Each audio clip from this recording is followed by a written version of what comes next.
Boy 2013 menceritakan tentang kisah seorang tante cantik yang jatuh cinta kepada seorang mahasiswa berondong, namun memiliki selisih umur yang mencapai 20 tahunan tuh. Hal itu membuat keduanya mengalami lika-liku yang cukup unik dalam menjalani sebuah hubungan. Lantas, mampukah hubungan di antara keduanya berjalan dengan sempurna? Gak perlu lama-lama, kita langsung masuk ke dalam ceritanya. Let's go! Alice Lantis adalah seorang wanita karir berumur 38 tahun yang bekerja sebagai editor di sebuah majalah fashion. Saat ini ia sedang bertugas di Brazil untuk menyelesaikan masalah percetakan. Setelah itu ia bergegas pergi untuk kembali pulang ke negara asalnya, Prancis. Sebelum naik pesawat, ia terlebih dahulu membelikan oleh-oleh boneka untuk putri tercintanya. Seorang parubaya mencoba untuk menarik perhatian Alice dengan membantu memasukkan boneka itu ke dalam bagasi. Tetapi gagal, Alice justru semakin ilfil kepadanya. Di bagian lain, seorang pria muda terlambat naik pesawat. Ia protes kepada anak kecil yang duluan menempati tempat duduknya. Pramugari yang melihat insiden tersebut langsung mengambil inisiatif dan memindahkan pria tersebut ke kelas bisnis, tepatnya di samping si Alice. Pemuda ini bernama Baltazar. Bal yang baru saja masuk pertama kali di kelas bisnis nampak kelihatan katrok banget tuh dengan fasilitas yang ia dapati. Sedangkan Alice tampak sedang asik menyelesaikan pekerjaannya. Tiba-tiba pesawat mengalami turbulensi yang sangat hebat. Alice yang panik tidak sengaja memegang erat tangan si Bal. Pesawat kemudian berhasil landing di Paris dengan selamat. Alice pun terburu-buru keluar dari pesawat. Ia pun tak sengaja menjatuhkan flash disk miliknya di depan Bal. Bal pun mengambilnya dan berusaha untuk mengembalikannya kepada Alice. Alice yang keluar dari bandara langsung dijemput oleh kakak perempuannya dan putri tercinta. Bal pun berlari mengejar Alice, berusaha untuk mengembalikan flash disk tersebut. Namun, Alice sudah terlebih dulu meninggalkan bandara. Singkat cerita, Alice pun kembali bekerja seperti biasa. Ia dipanggil oleh bosnya untuk menjelaskan tentang kinerja Alice yang semakin menurun. Bosnya berharap Alice bisa kembali bekerja seperti dulu, liar dan rebel. Dalam bekerja tidak seperti sekarang yang selalu berhati-hati. Sore harinya, saat Alice baru balik ke rumah, mantan suaminya datang untuk menjemput putri tunggalnya.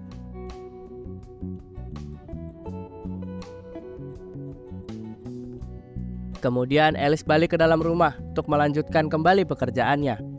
Di saat itulah ia baru sadar bahwa flash disk miliknya ketinggalan di dalam pesawat dan disimpan oleh si Bal. Alice lalu menelpon Bal saat itu yang sedang berada di sebuah klub. Dengan suara yang bising, Bal mengangkat telepon dan mengiyakan kalau flash disk tersebut disimpan olehnya. Tanpa pikir panjang, Alice pun lalu meminta alamat tempat Bal sekarang. Alice pun langsung meluncur ke tempat tersebut.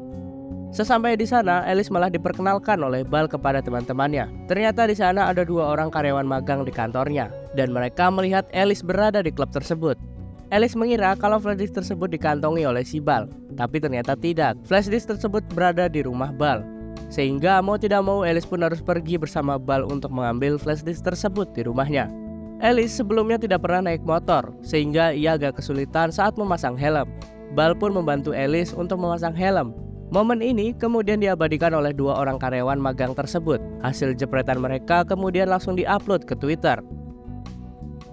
Bal dan Alice pun tiba di rumah.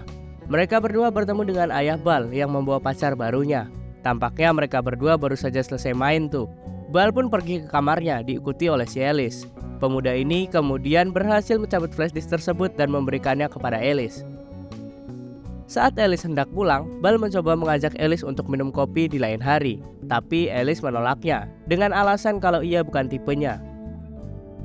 Keesokan harinya, Alice baru tiba di kantor. Ia merasa risih saat seluruh karyawan melihatnya dengan sinis. Alice kemudian akhirnya mengetahui kalau ternyata foto candidnya semalam saat memasang helm menjadi viral dan menjadi perbincangan di kalangan mereka semua. Bos Alice bukannya marah, ia malah setuju dengan hubungan Alice dengan berondong tersebut. Baginya hal tersebut akan justru membuat Alice menjadi semangat dalam bekerja. Alice kemudian berpikir kalau ada benarnya juga perkataan bosnya tersebut. Dia juga belum pernah berkencan dengan siapapun semenjak bercerai dengan mantan suaminya. Alice yang dulunya terkenal kalem akhirnya menjadi berontak. Ia menggunakan baju yang sangat menarik dan pergi ke kampus di mana Bal menimba ilmu. Bal yang melihat Alice pun langsung menemuinya. Alice beralasan kalau ia kehilangan nomor handphone si Bal dan ingin bernostalgia dengan suasana kampus. Keduanya kemudian mengatur janji akan bertemu kembali pada malam hari, di mana ia akan bertemu di sebuah pagelaran seni milik teman si Alice. Alice datang menggunakan pakaian yang formal, sedangkan Bal berpakaian dengan kasual seperti biasa. Alice kemudian dengan bangganya mengenalkan Bal kepada teman-temannya lain. Merci. Ah, donc salut, Simon, enchanté. Singkat cerita, Alice dan Bal pun kemudian menjalin hubungan. Bal kembali diajak oleh Alice untuk menghadiri sebuah fashion show kali ini. Bal berpakaian lebih formal nih. Lepas acara tersebut, Bal kembali diperkenalkan oleh rekan-rekan sekantornya dan juga kepada bosnya si Alice. Mereka berdua kemudian larut dalam kebahagiaan. Bal kemudian mengantar si Alice pulang ke rumahnya, tapi tidak sampai di depan pintu. Merasa bodoh dan tak ingin menyia-nyiakan kesempatan, Bal pun langsung ambil tindakan dengan agresif mendatangi kamar si Alice, dan mereka berdua pun melakukan push rank bersama. Esok paginya, Bal harus segera pergi dari sana karena anaknya Alice akan segera tiba. Tapi ternyata di luar sana sedang hujan. Alice pun membiarkan Bal untuk menunggu hujan hingga reda. Di saat itulah Bal kemudian mengetahui kalau Alice ternyata adalah seorang penulis novel yang cukup sukses. Keduanya kemudian digerebek oleh putrinya sendiri. Mereka pun bergila kalau Bal adalah seorang karyawan magang di tempat kantor si Alice. Alice pun meminta Bal untuk segera pulang saat itu juga. Hubungan asmara di antara keduanya semakin berjalan harmonis setiap hari. Bal mengantar jemput Alice ke tempat kerja, dan ternyata benar saja apa yang dikatakan oleh bos si Alice. Berkat hubungan asmara yang dijalin oleh Alice kini jauh lebih baik dan bersemangat dalam menyalurkan ide-ide yang dikeluarkan untuk kantornya. Alice pun kini sering mendapati pujian dari rekan kantornya dan juga bosnya tersebut. Kemudian saat Alice dan Bal kembali berkencan, Bal menyampaikan isi hatinya yang sangat dalam. Ia ingin agar Alice melanjutkan hubungan ke jenjang yang lebih serius. Alice sangat terkejut mendengar hal tersebut. Baginya hubungan mereka hanya untuk men-trigger semangatnya dalam melakukan pekerjaannya tersebut. Dan singkat cerita, akhirnya Alice mengakhiri hubungan di antara mereka berdua. À 3 heures du matin, c'est pas avec moi que tu vas pouvoir partir. Quand j'aurai 50 ans, t'auras... Bal memulai dengan menyendiri. Ayahnya mencoba untuk menghibur, tapi Bal tetap tidak menggubris ayahnya. Ia sudah terlalu sakit hati, sedangkan Alice tetap bersemangat dalam melakukan pekerjaannya. Ia tidak peduli dengan perasaan yang Bal rasakan. Suatu ketika saat Alice mendapati Big Boss majalah fashionnya datang ke kantornya, tiba-tiba mengadakan rapat. Ia kecewa karena majalah yang akan diterbitkan bulan depan selalu monoton, dan cover boy yang digunakan di halaman depan sudah mainstream nih menurutnya. Karyawan lain pun mencoba memperlihatkan stok foto yang ia miliki. Namun tiba-tiba si Big Boss ini melihat bahwa wallpaper laptop milik si Alice sangat cocok untuk digunakan sampul. Dan ia juga memaksa untuk menggunakan si Bal ini sebagai foto model pada cover majalahnya nanti. Alhasil Alice pun menjadi bingung dan kelimpungan.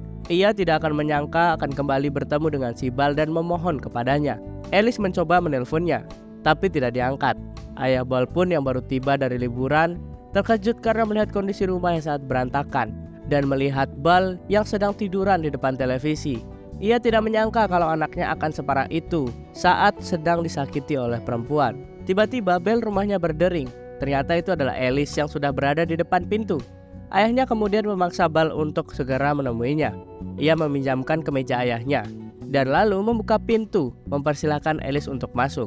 Ayah Bal kemudian bertingkah seolah ia yang sedang mabuk-mabukan. Ia melakukan itu semua agar Bal terlihat tidak lemah di hadapan Alice. Alice langsung mengutarakan tujuan utamanya. Ia meminta bantuan kepada Bal agar bersedia menjadi foto model di majalahnya. Tapi karena sakit hati yang mendalam, ia tentu langsung menolak ajakan si Alice.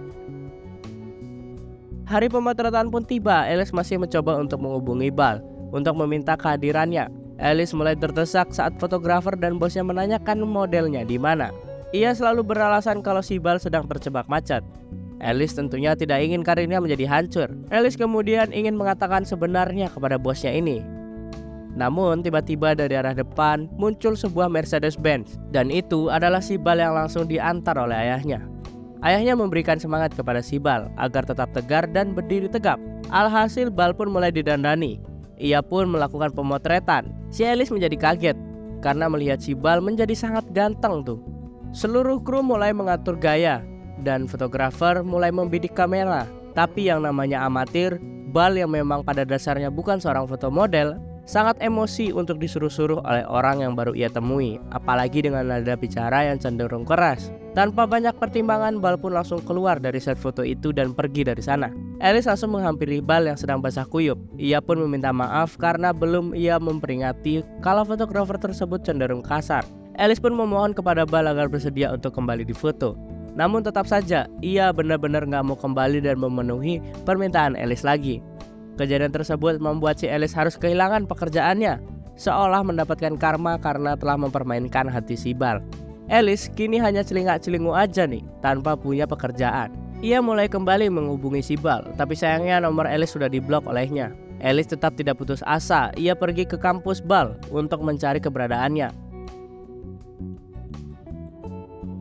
Alice pun bertanya kepada sahabat karibnya, dan ia pun mengatakan kalau si Bal sedang melakukan kelas. Alice pun langsung bergegas menuju kelas si Bal. Ternyata ada seorang siswi yang mengira bahwa Alice ini adalah dosen yang telah ia tunggu kehadirannya. Alice pun mulai terburu-buru saat diminta untuk menggantikan posisi dosen tersebut. Karena tidak tahu harus berkata apa, sementara Bal yang melihat Alice tiba-tiba muncul menjadi kebingungan. Kemudian Alice dengan perlahan menjelaskan kepada seluruh siswa kalau tujuan utamanya dia datang ke kelas tersebut bukanlah menjadi dosen. Tujuan utamanya adalah untuk meminta maaf secara tulus kepada si Bal karena telah menyakiti hatinya. Mendengar penjelasan tersebut, Bal tidak begitu saja untuk memaafkan si Alice. Baginya sakit hati yang ia terima tidaklah mudah untuk dihapus. Karena Alice telah kehabisan kata-kata, begitu pula dengan Bal. Dengan demikian, sebenarnya si Alice dan si Bal ini sama-sama masih mencintai satu sama lain. Dan akhirnya hatinya pun luluh. Alice kehilangan pekerjaan utamanya, tidak membuatnya berputus asa. Ia pun memilih untuk kembali menekuni dunia penulisannya dan berfokus untuk menyelesaikan novel yang ia tulis. Ia mendatangi kantor percetakan yang dimana diminta untuk mencetak novel miliknya. Ia menggunakan sampul depan menggunakan gambar sepatu milik si Bal yang tertinggal di rumahnya. Mereka pun berdua akhirnya memutuskan untuk kembali menjalin hubungan yang jauh lebih serius. Dan film pun tamat. Menurut gue cerita ini cukup menarik buat kalian tonton. Sekian dulu cerita hari ini, gue Mike pamit undur diri, bye-bye.